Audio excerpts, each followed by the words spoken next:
NCP Stories Time. ஒரு சமயத்துல அழகாப்பூருங்கிற ஒரு அழகான காட்டுல 2 பறவைகள் வாழ்ந்து வந்தாங்க.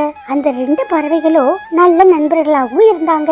அந்த பறவைகள் தங்களுக்கு சொந்தமான இடத்துல சில கடலை செடிகளை பயிரிட்டு வளர்த்து வந்தாங்க. சுஜி, நம்ம செடிகள் எல்லாம் பாத்தியா? நம்ம கடலை செடி எல்லாம் ரொம்ப நல்லா வளர்ந்துருச்சு.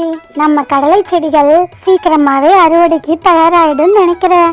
ஆமா ராணியக்கா, நீங்க சொல்றது ரொம்ப சரி. நம்மளுடைய கடின உழைப்பால நம்மளுடைய இந்த கடலை செடிகள் எல்லாமே ரொம்ப நல்லபடியா வளர்ந்துருக்கு.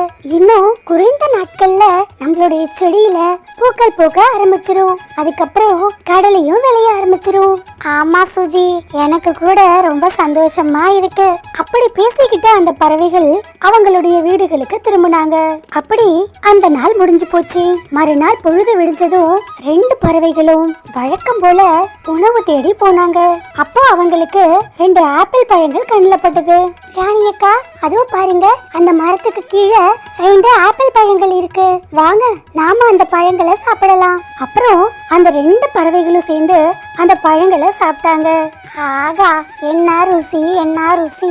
இந்த ஆப்பிள் பழம் அவ்வளவு ருசியா இருக்கு அப்படின்னு சொன்ன அந்த 2 பறவைகளும் ஒரு வழியா அந்த பழங்களை சாப்பிட்டு முடிச்சாங்க. சரி ராணியக்கா, ஒரு வழியா இன்னைக்கு நம்மளுடைய வயிறு நிரம்பிடுச்சு.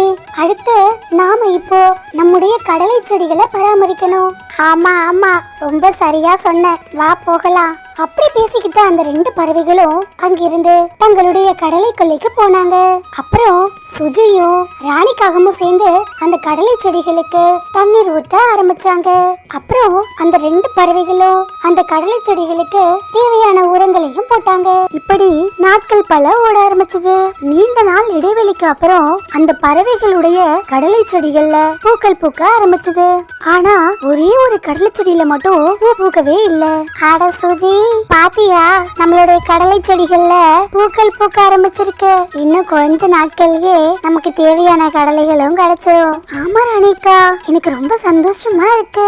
இன்னும் கொஞ்ச நாள் நாம கஷ்டப்பட்டா போதும். இவ்வளவு நாள் நாம பட்ட கஷ்டத்துக்கு நமக்கு நிச்சயம் பலன் கிடைச்சிடும் அப்படி சொல்லி ரொம்ப சந்தோஷப்பட்ட அந்த பறவைகள் அந்த கடலை செடிகளுக்கு வழக்கம் போல தண்ணீர் ஊத்த ஆரம்பிச்சாங்க. அப்போதான் ராணிக்காகவும் ஒரு விஷயத்தை கவனிச்சது. சுஜி, இதை நீ கவனிச்சியா? இந்த கடலை தோட்டத்துல பூக்கள் பூக்க ஆரம்பிச்சாச்சு. ஆனா இந்த ஒரே ஒரு கடலை செடியில மட்டும் பூக்களே பூக்கல. எனக்கு தெரிஞ்சு இந்த கடலை செடி நமக்கு பயன்படாதுன்னு நினைக்கிறேன். இந்த செடிய நம்ம தோட்டத்துல இருந்து நாம பிடுங்கி வீசிடலாம். அப்போதான் நம்மளுடைய தோட்டமே அழகா இருக்கும். ஏன்னா நம்ம தோட்டத்தினுடைய முழு அழகையும் இந்த ஒரு கடலை செடி கெடுக்குது. இல்ல ராணியக்கா, இந்த கடலை செடிக்கு போதுமான உரங்களோ நீரோ கிடைக்காம இருக்கலாம். அதனால கூட இந்த கடலை செடியில பூக்கள் பூக்காம இருக்கலாம். நாம கொஞ்ச நாள் பொறுமையா இந்த செடிக்கு தேவையான உரங்களையும் நீரையும் கொடுக்கும்போது இந்த செடியும் நமக்கு நிச்சயம் கடலைகளை கொடுக்கும். அப்புறம் அந்த 2 பறவைகளும் அந்த செடிக்கு தேவைக்கு அதிகமாவே உரங்களையும் நீரையும் கொடுக்க ஆரம்பிச்சாங்க. இப்படியே நாட்களும் ஓட ஆரம்பிச்சது. அந்த பறவைகளுடைய கடலை கொள்ளையில அங்க இருந்த எல்லா கடலை செடிகளும் நல்லபடியா வளர்ந்து கடலைகளையும் காய்ச்சி ஒரு வழியா அறுவடைக்கும் தயாரா இருந்துச்சு.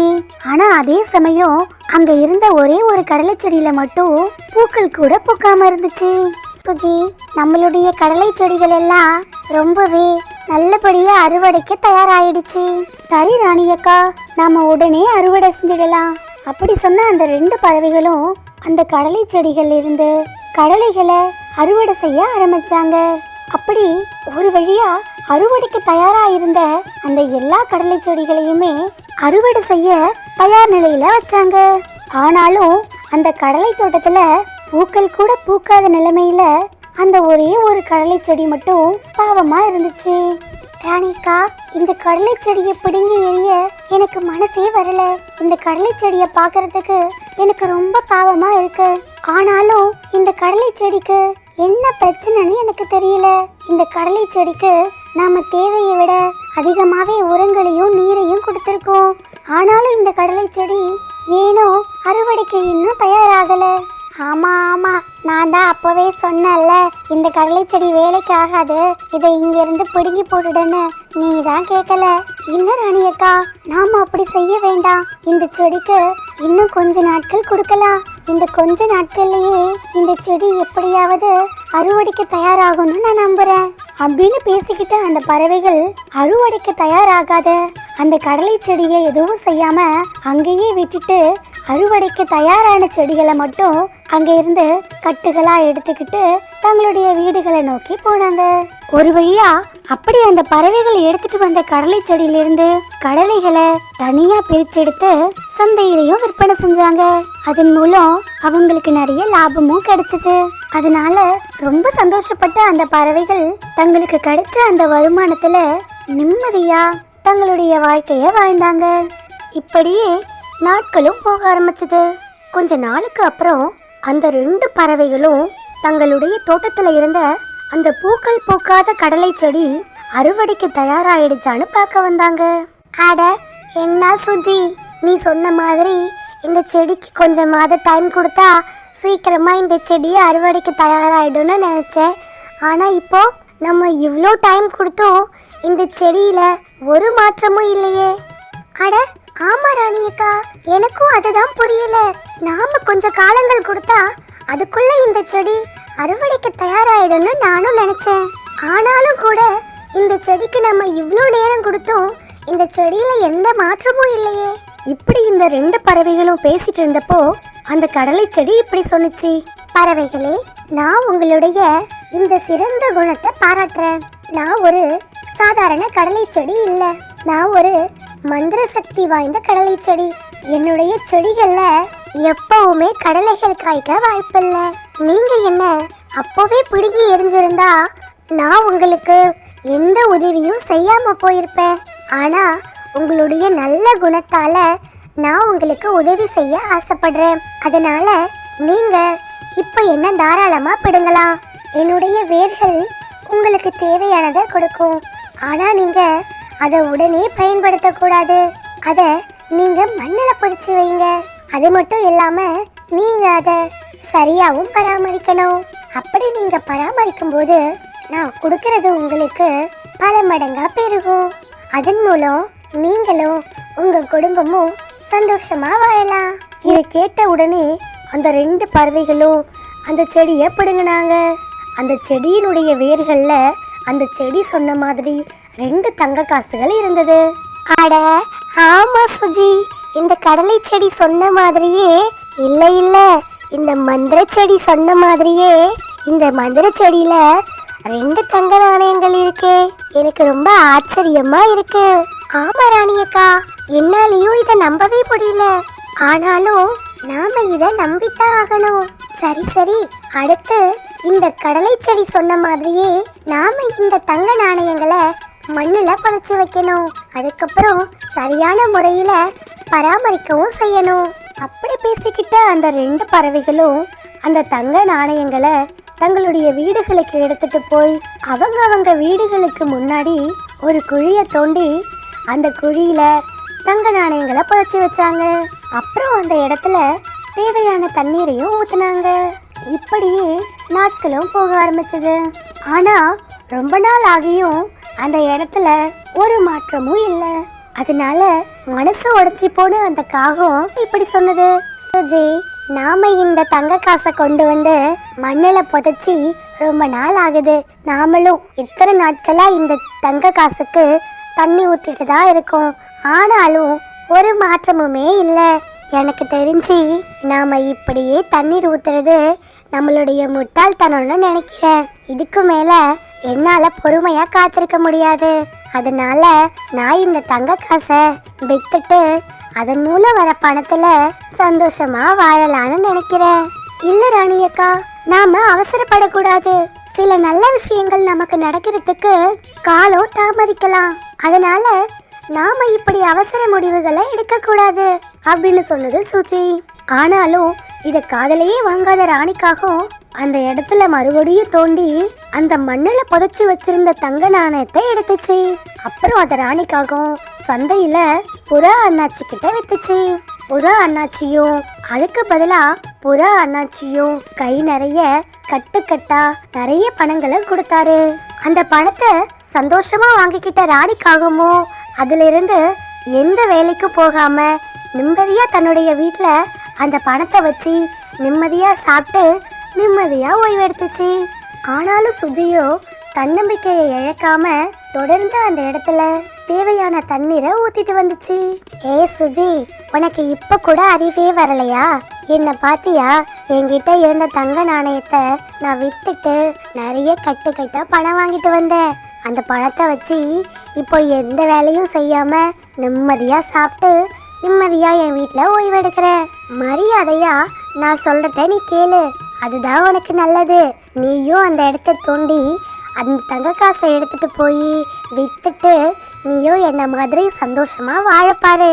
அதை விட்டுட்டு இப்படி எதுக்காக தினமும் கஷ்டப்படுற? இல்ல ராணியக்கா, நல்ல விஷயங்கள் கொஞ்சம் காலதாமதம் ஆகலாம், ஆனாலும் அது நமக்கு கிடைக்காமலே போகாது. எனக்கு அந்த நம்பிக்கை முழுசா இருக்கு அப்படின்னு சொன்ன சுஜியோ ராணிக்காக சொன்னதை கொஞ்சம் கூட காதுல வாங்கிக்கல. சுஜி வழக்கம் போல அந்த இடத்துல தண்ணீர் ஊத்திட்டே தான் இருந்துச்சு. இப்படியே நாட்களும் ஓட ஆரம்பிச்சது. ஒரு நாள் இரவு நேரத்துல 2 பறவைகளும் தங்களுடைய வீட்டுல நல்லா அசந்து தூங்கிட்டு இருந்தாங்க. அப்போ சுஜியினுடைய தங்க நாணயம் பதிச்ச இடத்துல இருந்து ஒரு தங்க மந்திர மரம் வளர்ந்துச்சு.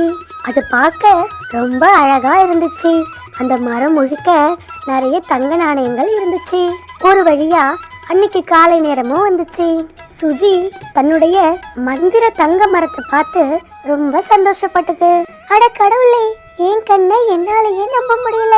எவ்வளவு பெரிய தங்க நாணய மரம்! இந்த மரம் முழுக்க ஒரே தங்க காசா இருக்கே அப்படின்னு சொல்லி சுஜி ரொம்ப சந்தோஷப்பட்டது. அப்புறம் சுஜி அந்த தங்க நாணய மரத்துல இருந்து நிறைய தங்க காசுகளை எடுத்துட்டு போய் சந்தையில விற்பனை செஞ்சு பல மடங்கு லாபமும் அடைஞ்சது. சுஜி என்னதான் அந்த மரத்துல இருந்து தங்க நாணயங்களை பறிச்சாலும் அந்த மரத்துல தங்க நாணயங்கள் திரும்ப திரும்ப வந்துட்டே இருந்தது. அதனால சுஜி எந்த குறையும் இல்லாம சந்தோஷமா வாழ ஆரம்பிச்சது. மறுபுறத்துல ராணிக்காக வச்சிருந்த பணங்களோ தீர்ந்து போயிடுச்சு. அடுத்த வேளை உணவுக்கு கூட வழி இல்லாம கஷ்டப்பட்ட ராணிக்காகவும் அப்போதான் தன்னுடைய தவற உணர்ந்தது. சுஜி, நீ என்ன மன்னிச்சிரு. நீ எத்தனையோ தடவை சொன்ன நல்ல காரியங்கள் நம்மள வந்து சேர கொஞ்சம் காலதாமதமாகலாம், அதுக்கு முன்னாடி நாம அவசரப்படக்கூடாதுன்னு சொன்னேன். நான் உன் பேச்ச கேட்காம அவசரப்பட்டு அந்த தங்க நாணயத்தை வித்துட்டேன். அதன் மூலம் வந்த கொஞ்சம் பணத்தை வச்சு நான் இத்தனை நாள் நிம்மதியா இருந்தேன். ஆனா இப்போ என்கிட்ட இருந்த எல்லா பணமும் தீர்ந்து போயிடுச்சு. இப்போ நான் ஒருவேளை உணவுக்கு கூட கஷ்டப்படுறேன். சுஜி, நான் அப்பவே உன் பேச்ச கேட்டிருந்தா என்கிட்டயும் இப்போ உன்ன மாதிரியே ஒரு மந்திர தங்க நாணய மரம் இருந்திருக்கும். சுஜி, நான் இப்போ என்னுடைய தவற புரிஞ்சுக்கிட்டேன். இனிமேல் நான் இந்த மாதிரி தவற பண்ண மாட்டேன். நண்பர்களே, இந்த கதையில இருந்து நம்ம தெரிஞ்சுக்க வேண்டியது என்னன்னா, நாம நம்ம வாழ்க்கையில உயர்ந்த லட்சியங்களை அடைய நினைக்கும் போது இது போல சின்ன சின்ன சந்தோஷங்கள் நமக்கு தடையா வரலாம். அப்போ நாம இந்த சின்ன சின்ன சந்தோஷங்களுக்காக நம்மளுடைய லட்சியத்தை கைவிடக்கூடாது.